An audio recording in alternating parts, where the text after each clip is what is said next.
I'd like to start with, I get a call from you, and this is how I perceived it, and you tell me sort of your perspective.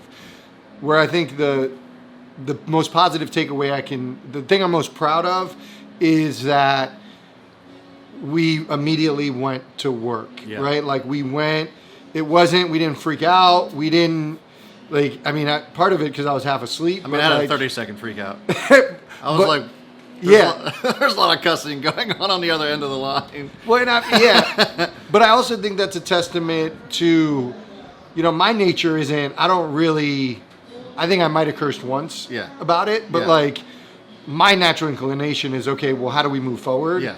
But I think we all were kind of in that mode. So the first thing was, for a second, I'm like, shit, are you fucking kidding me? Right. And then it was just like, okay, what's the solution? What do we do? And it was cool because we kind of all went in our lane.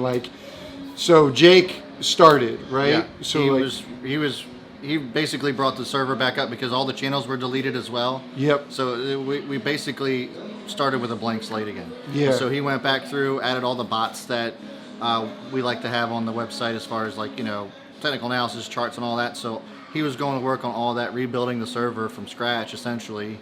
I was working on reaching out to all of our social media platforms to explain what happened. Yeah. And then you took care of the email portion of it. Yeah. And so, I was kind of handling everything from the front facing, and then Jake was taking care of the actual server, and then you kind of were taking care of the back end. Yeah. And it was kind of cool to see how,